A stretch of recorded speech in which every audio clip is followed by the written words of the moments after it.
let's go to that developing story which has come in to us from New York, and that is reports that there has been an earthquake which struck New Jersey, and the impacts have been reported in New York City. You can see the New York skyline there. Well, we can go straight to our correspondent in New York, John Sudworth, to get the very latest. So, John, just tell us more about what you know, and did you feel it yourself? I did, Regini. Reports coming in from across the city of people having experienced the shock of this quake. Reports of buildings shaking. That's certainly what I felt here in Manhattan. It lasted for some 15 or 20 seconds or so in terms of the highest intensity shaking.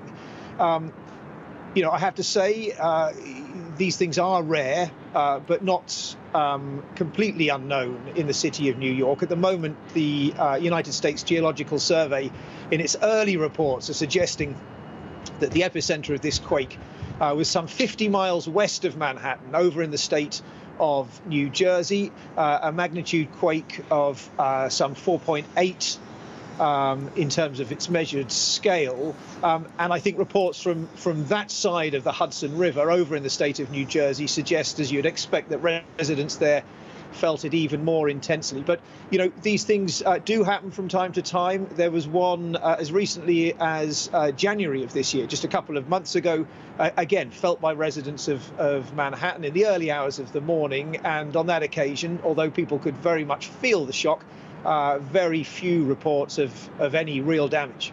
OK, so we've also heard, I think, from the mayor of New York saying that there's no reports of any major impact. But I think what you were saying there, John, is it's quite unusual. I mean, if you're in San Francisco, you might expect to feel tremors quite regularly. But New York City, you don't expect so much. You don't, and that's why it makes the news, and it certainly is at the moment. Local news reports, of course, switching very quickly to this story, a huge amount of interest in it. It's a story that New Yorkers see and feel themselves and experience themselves. And because these things aren't that frequent, of course, it's of news interest. But at the moment, as you say, this doesn't look like this is in any way serious for people, for viewers who live in parts of the world where these things are frequent. This would hardly register as an event. But, the eastern seaboard of the United States does have mountain ranges. These things do happen. I think looking at the historical record, hundreds of recorded quakes in New York over the past century or so. But always very, very small and unlikely to pose anything like a real risk to residents here.